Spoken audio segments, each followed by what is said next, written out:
Baik, pada video kali ini kita akan mencoba mempraktikkan menerjemahkan kelas diagram polymorphism ini ke dalam bahasa pemrograman Java.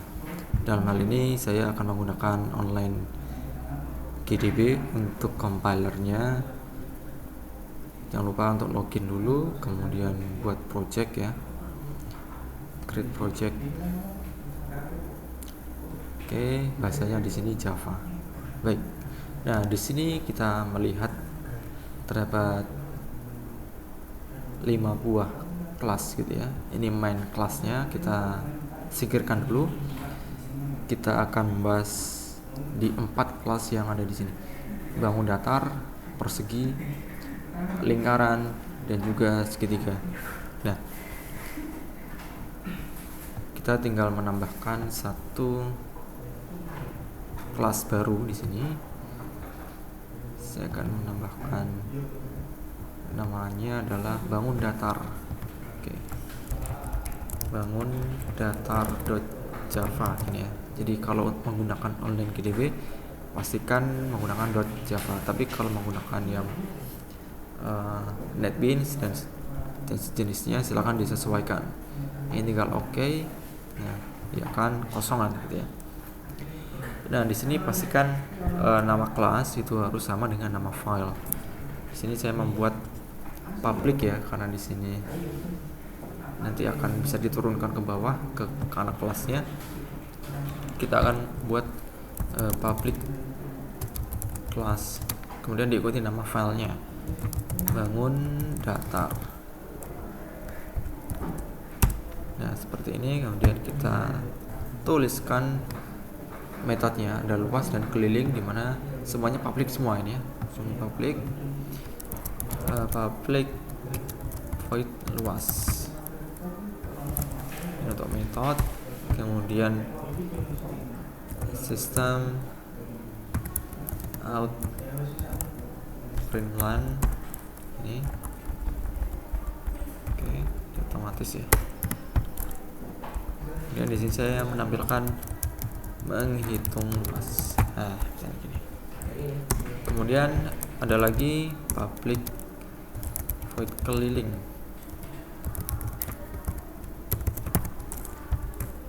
Di sini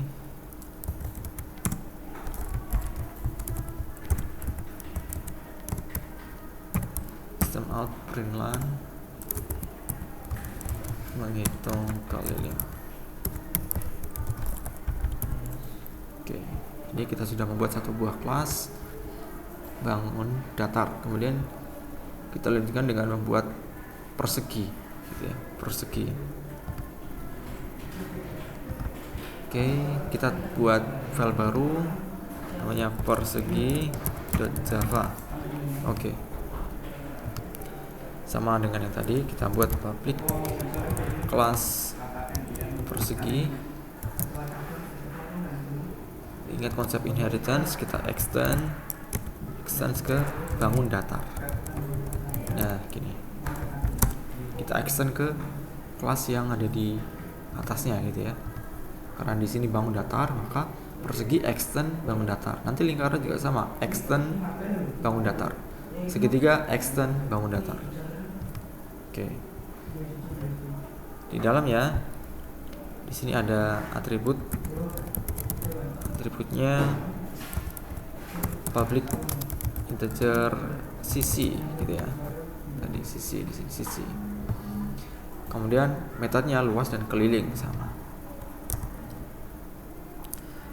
Kemudian di sini ada metode gini ya. Public void luas gitu ya. Tapi di sini ada parameternya. int cc misalnya.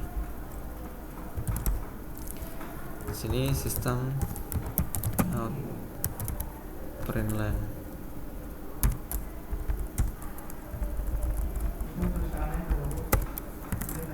Di sini luas. Ini persegi ya, persegi itu adalah sisi kali sisi gitu ya. Sisi kali sisi. Kemudian ada lagi public void keliling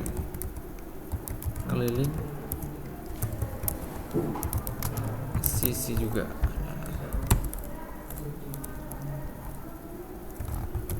System out line keliling persegi adalah 4 kali sisi gitu ya, 4 kali sisi. Oke. Nah, ini yang dinamakan dengan overriding method ya, method overriding. Masih ingat? Kita coba cek overriding method. Nah, overriding method, method yang terdapat pada induk kelas, di mana nama metode tersebut juga terdapat pada anak kelas gitu ya. Jadi yang diturunkan adalah yang kita kenal dengan overriding gitu ya. Baik, kemudian kita lanjutkan dengan membuat lingkaran. Oke, kita buat file baru untuk kelas baru, lingkaran.java. Oke, kemudian di sini kita buat public kelas lingkaran, extendnya bangun datar, sama ya, bangun datar.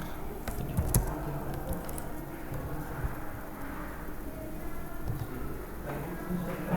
Di sini ada atributnya R kalau nggak salah ya, jari-jari. Oke, jari-jari ya, jari-jari. Public int R untuk jari-jari. Kemudian di sini metodenya juga overriding. Nanti kita akan buat metode yang overloading ya. Public void luas, kemudian integer R. Oke.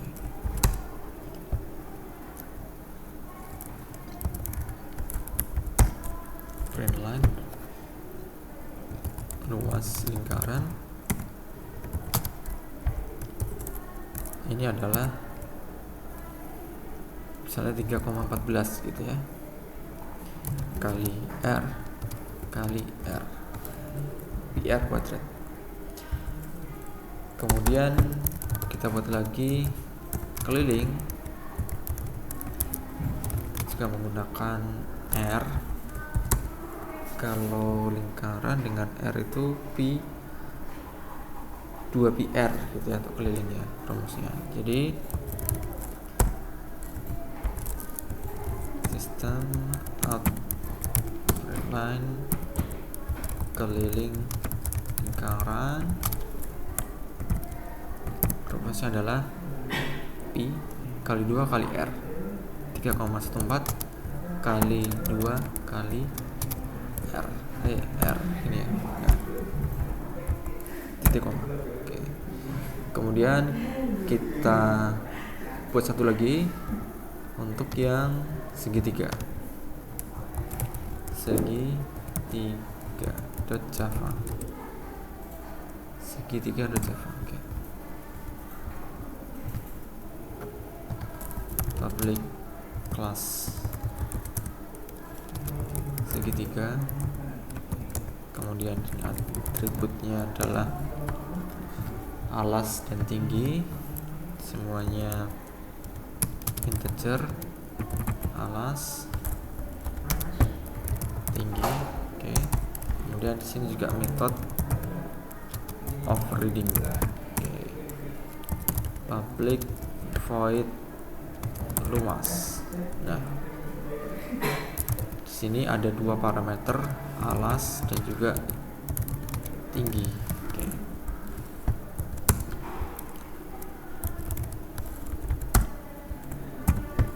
Luas segitiga rumusnya adalah setengah alas kali tinggi, alas kali tinggi kali setengah. Kemudian untuk kelilingnya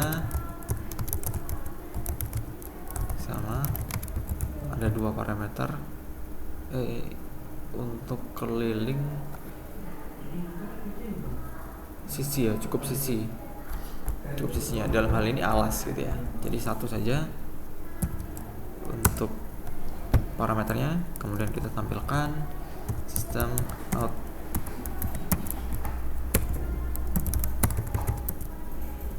print line. Oke. Keliling segitiga, katakanlah ini segitiga sama sisi gitu ya, jadi 3 kali alas gini. Oke, ini untuk keliling.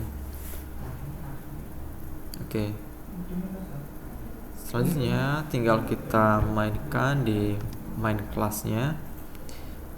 Ini kita hapus saja. Pertama-tama kita buat objek ya. Buat objek bangun datar. Oke.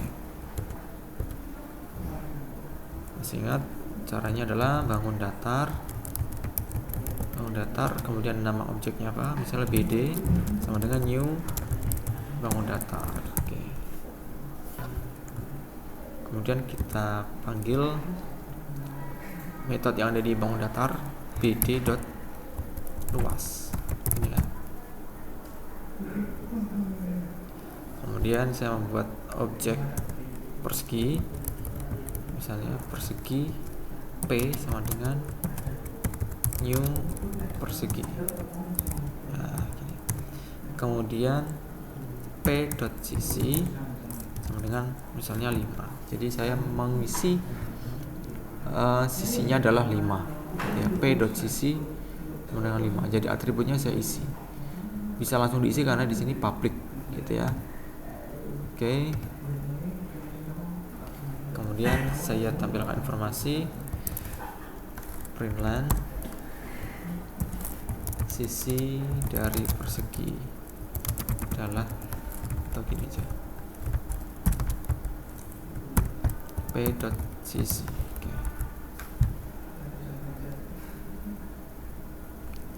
Oke, ini dulu kita coba run, apakah ada error.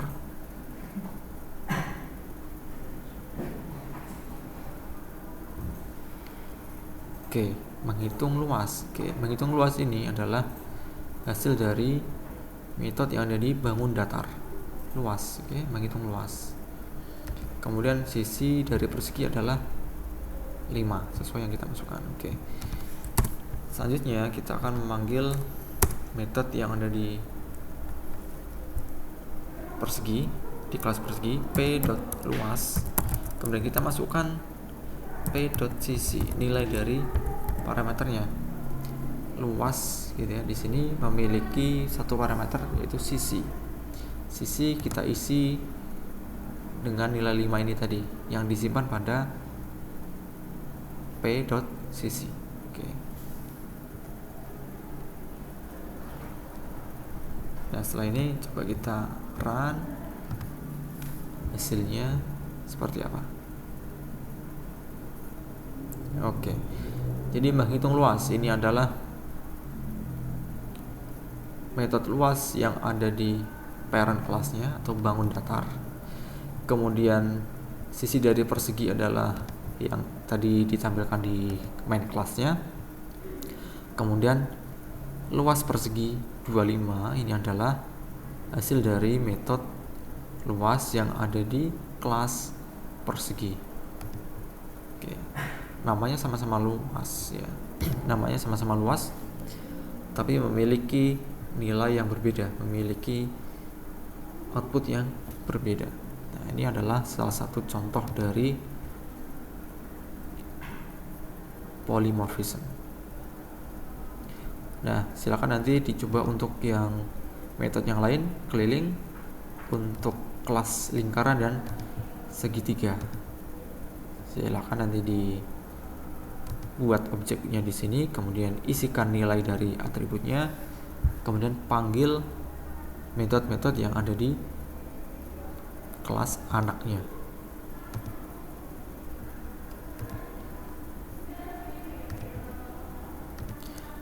Nah, selanjutnya bagaimana kalau kita ingin membuat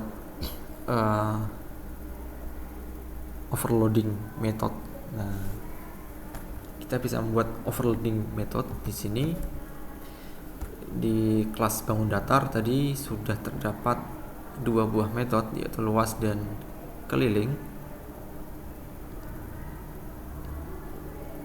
Sekarang kita akan membuat metode overloading.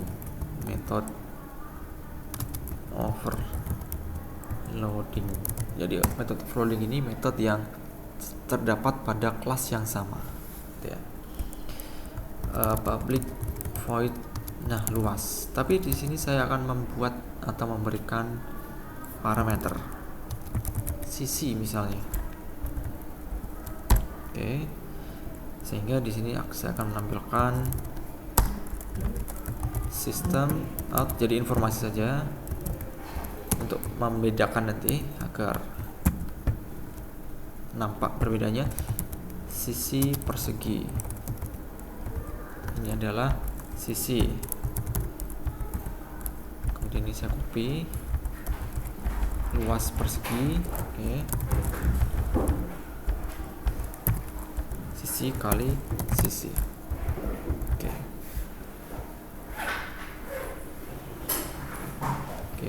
Jadi ini luas, sama metodenya namanya, tapi ini akan tetap bekerja dengan normal, tidak ada yang error. Berbeda dengan bahasa yang tidak menggunakan paradigma pemrograman berorientasi objek, nanti akan error. Oke, kita akan coba di sini. Oke, bd.luas, kemudian saya masukkan parameternya, misalnya 4. Oke, 4 di sini. Nah, coba kita run. Apa yang akan terjadi? Apakah error? Oke, tidak error ya. Jadi menghitung luas. Oke, jadi ini adalah bd.luas yang tanpa parameter, menghasilkan menghitung luas. Kemudian sisi persegi 4. Oke. Sisi persegi 4 ini adalah dari baris ke-15 ini ya. bd.luas tapi yang punya parameter. Berarti yang ini gitu ya. Sehingga sisi persegi 4 tadi ya. Kemudian luas persegi adalah 16. Oke, paham sampai sini perbedaan dari overloading dan overriding method. Jadi kalau overloading dia dalam satu kelas ini memiliki lebih dari satu metode yang sama gitu ya. Atau ada metode yang sama tapi memiliki parameter yang berbeda, kemudian isinya juga berbeda, perlakuannya juga nanti akan berbeda gitu ya ketika pemanggilan.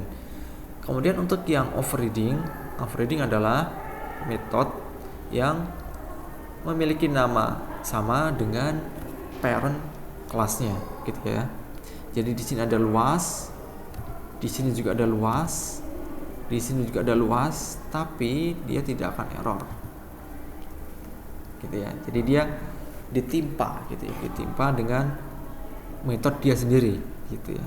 Jadi ketika p.sisi sama dengan 5, p.sisi sama dengan 5, kemudian dipanggil p.luas, maka akan menghasilkan output yang ada di sini. Luas persegi sama dengan sisi kali sisi. Baik, mungkin ini yang bisa saya sampaikan. Silakan nanti dipelajari kembali, dicoba kembali, kemudian diterapkan pada studi kasus pada persoalan yang pekan lalu ya. Jadi pada pertemuan-pertemuan sebelumnya ini akan selalu bersambung dengan menambahkan fitur-fitur baru, karakter-karakter baru yang ada dalam pemrograman berorientasi objek. Sehingga dari awal kita telah memahami dengan baik apa itu kelas, apa itu objek, apa itu konstruktor, apa itu destruktor, encapsulation, class diagram, inheritance, dan juga polymorphism. Jadi materi sampai pada pertemuan ke-7 ini atau sebelum UTS sudah cukup banyak yang bisa diterapkan pada studi kasus pada project yang lalu. Silakan nanti diterapkan sehingga ketika kalian mengcoding, ketika mengalami error akan dapat menyelesaikan dengan tepat. Baik, sekian dari saya, semoga bermanfaat. Terima kasih.